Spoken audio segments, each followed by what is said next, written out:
kita akan gabung antara insektisida dengan pupuk MKP. Assalamualaikum warahmatullahi wabarakatuh.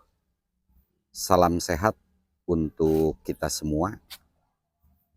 Pemirsa, saya bersama Mas Dika pagi ini mau melakukan penyemprotan rutin tentang perawatan tanaman cabai di kebun balkon. Jadi untuk penyemprotan ini kita lakukan secara rutin setiap minggu untuk pengendalian hama dan penyakit dan juga pemupukan yang dilakukan melalui penyemprotan ke daun. Oke, kita langsung aja dengan Mas Dika.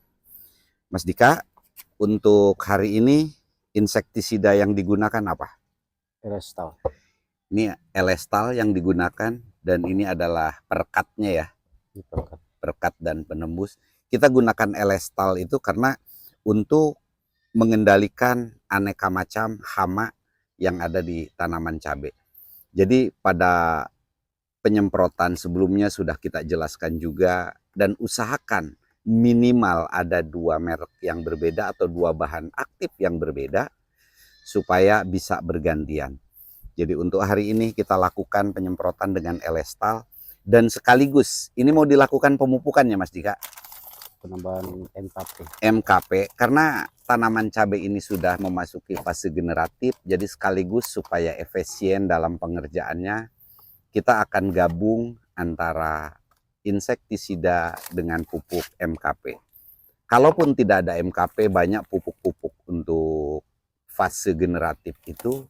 Contohnya yang sudah umum diketahui itu adalah gandasil merah dan lain-lain, ada gromor. Sedangkan ini kebetulan yang kita punya adalah MKP, jadi akan kita gunakan MKP. Untuk dosisnya Mas Dika. Ini untuk perekatnya dulu yang kita yang pakai 10 milian Pak. 10 mili untuk satu tangki ya. Tangki 16 liter. 10 mili perekatnya. Jadi kita tipis aja ya Mas Dika ya.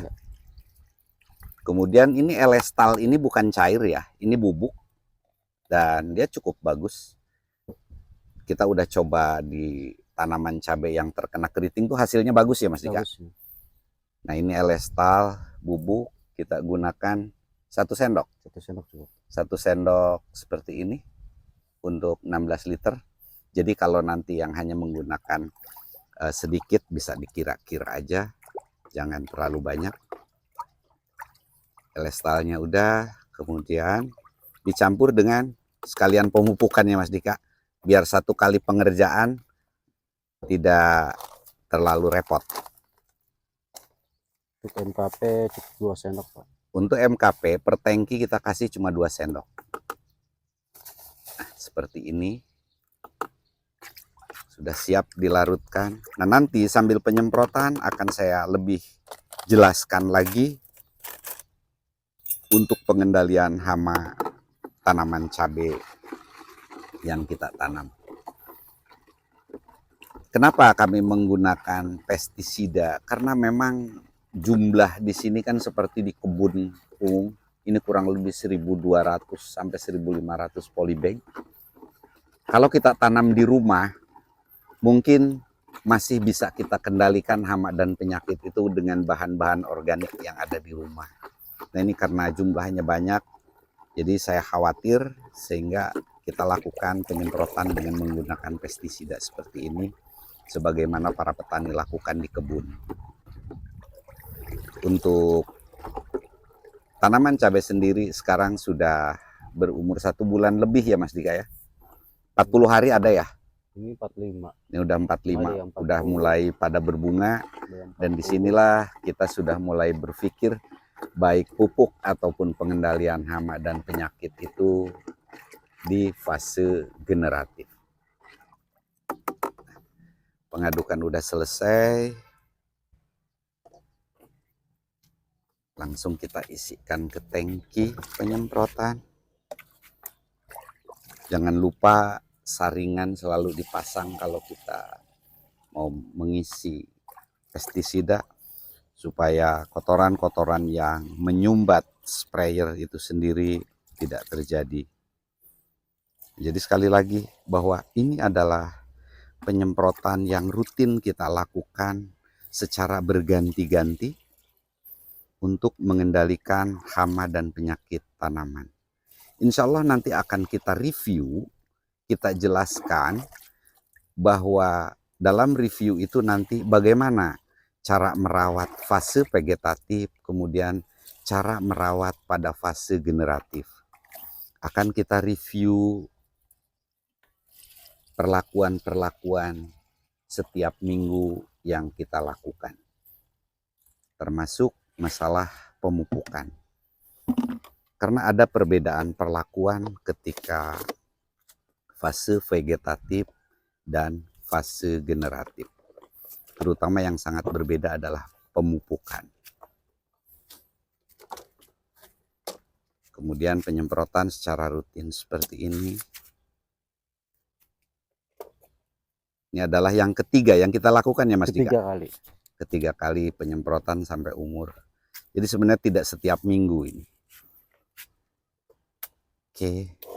Selalu saya ingatkan, lakukan penyemprotan dengan posisi sprayer dari atas menghadap ke dari bawah menghadap ke atas seperti itu, baru kemudian posisi dari atas. Utamakan yang terkena itu adalah permukaan daun bagian bawah, karena stomata ada di bawah daun atau mulut daun, itu disebut stomata, adanya di bagian bawah daun. Sekaligus juga untuk hama ini banyak yang ngumpet di bawah daun dan di pucuk. Jadi dua posisi yang harus betul-betul kita jadikan target, yaitu bawah bagian daun atau bagian bawah daun dan tunas yang rapat, itu yang lebih utama kita targetkan untuk terkena daripada penyemprotan ini. Seperti ini. Jadi dari bawah menghadap ke atas, kemudian dicup dari atas sehingga penyebarannya itu rata. Seperti itu. Nah, alhamdulillah sampai pada fase generatif ini tanaman masih tumbuh sehat walaupun ditanam di polybag. Insya Allah akan selalu kita update perkembangannya. Mudah-mudahan semuanya bisa berjalan lancar dan tanaman bisa tumbuh subur dan menghasilkan buah yang lebat. Silahkan komen kalau ada hal-hal yang ingin dibahas atau ada hal-hal yang ingin disampaikan. Kami senantiasa merespon dari setiap saran, permintaan, dan usulan dari pemirsa. Alhamdulillah bahwa beberapa permintaan yang sudah masuk yang di luar pemikiran kami. Pertama adalah insya Allah akan kami buatkan videonya. Pertama adalah cara penyiraman. Kemudian yang kedua itu adalah tentang bagaimana penyemaian yang kami anggap itu sudah biasa. Jadi silahkan diusulkan kepada kami, termasuk minta review perawatan fase vegetatif dan generatif. Insya Allah akan kami jelaskan nanti secara rinci sehingga kita bisa mempraktekkannya semua di rumah. Terima kasih.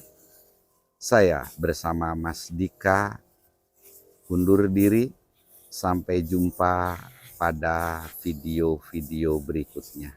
Semoga kita senantiasa diberi kesehatan oleh Allah Subhanahu wa Ta'ala. Amin ya Robbal Alamin. Billahi taufiq wal hidayah. Assalamualaikum warahmatullahi wabarakatuh.